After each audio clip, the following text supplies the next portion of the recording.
Some of my friends went to Vietnam and some of them didn't come back. Some of them came back with some serious injuries, either physically or mentally, and really had an impact on me. I realized that I couldn't, in conscience, go and kill somebody or put myself in a situation of either killing or being killed. So I filed for conscientious objector status with my draft board. You know, fast forward to the current time, and these wars in Iraq and Afghanistan started, and it was like deja vu. Here we go again, another Vietnam, except now you don't have the jungle, you have the sand. And it just broke my heart, you know. So I thought, what can I do to help to prevent this from happening in the future? And this idea of this wall kind of came as in a flash. I'm sitting in the Sebastopol Plaza, and there is a sculpture there that says peace in 30 languages. I thought, wow, that's pretty cool. Maybe I could make something that would complement that. Bring forward the peacemakers, give them a voice, give them a seat at the table when these things come up. We've had enough war memorials. How about some peace memorials? How about a counterbalance to that? I'm over there envisioning this thing and thinking, well, how big should it be and where will it fit? And I'm spending quite a bit of time there just running it through my mind. Then I walk across the street and I run into Richard Ritecki. He says, what are you up to, Michael? I said, well, actually, I'm just trying to envision the peace wall in the plaza. He says, well, how can I help you? I served in Vietnam for 13 months. It had a tremendous emotional and life-changing impacts for me. My life as I knew it had been destroyed while I was gone. I wouldn't wish anyone to go through it, no. You know, if I had a chance, I'd bring everybody home from wherever they are. And it was very clear when I saw the model that I wanted to be involved.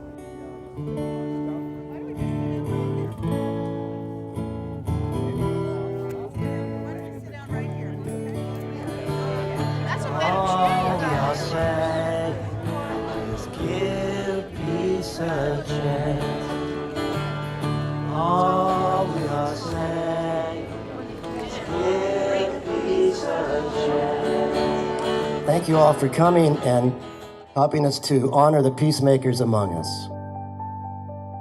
Let's just take a moment now in silence as we come into our hearts, that tender place where peace and harmony reside no matter what.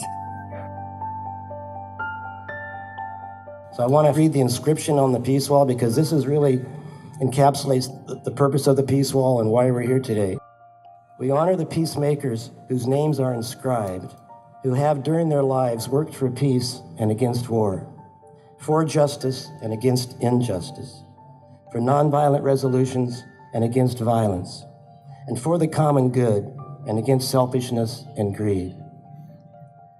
By honoring these outstanding individuals, we also honor all who share in the collective desire to rise above differences of race, religion, nationalities, and ideologies to that place where we are all brothers and sisters, where we share a common humanity and a common desire to live in peace with all the people of the world.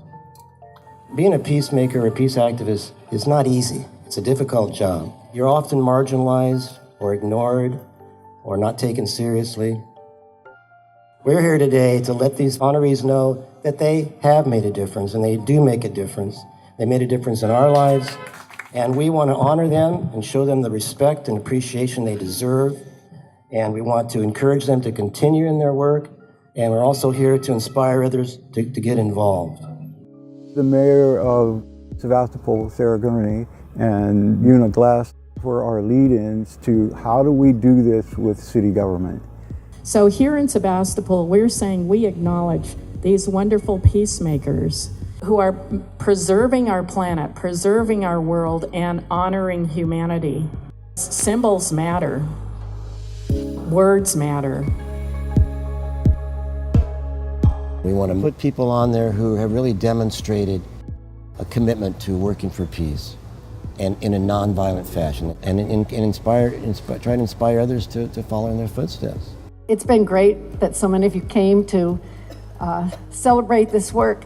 It was put together and imagined by a war resistor and a soldier who was resisting war. I really began to understand war because of soldiers who were resisting war and racism from within the military. Where these soldiers had been in Vietnam, they saw what was happening, their intention was to be patriots, and they knew that what was going on there had nothing to do with democracy or patriotism, and it was a horrific experience for them. And they started talking about it at great risk. They were really some of the first teachers that I had in how to be a social activist and an anti-war activist.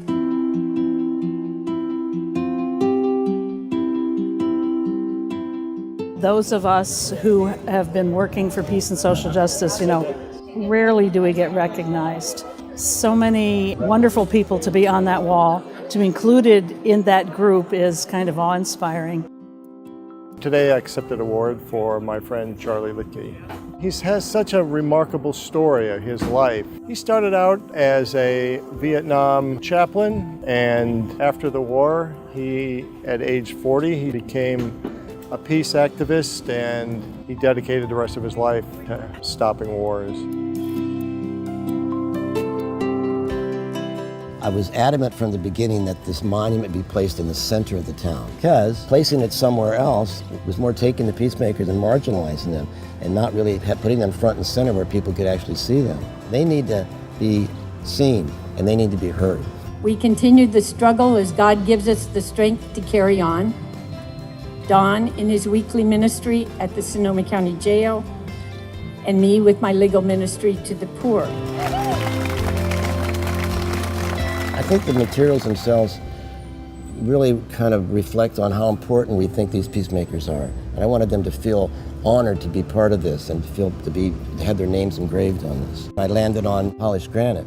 I wanted it to work just as a beautiful monument or beautiful sculpture in and of itself. And then I also wanted it to work as a vehicle to promote peace and as a vehicle to honor peacemakers. Yeah, I want people that see the wall or walk by the wall or drive by the wall to know that this community has taken a stand for peace, that we want to look for nonviolent resolutions of conflict, that we want to avoid these wars, and we want to move towards a more peaceful world for everyone. The hope is that during the year, people will use it to a place to meditate, maybe a place to meet people and have conversations.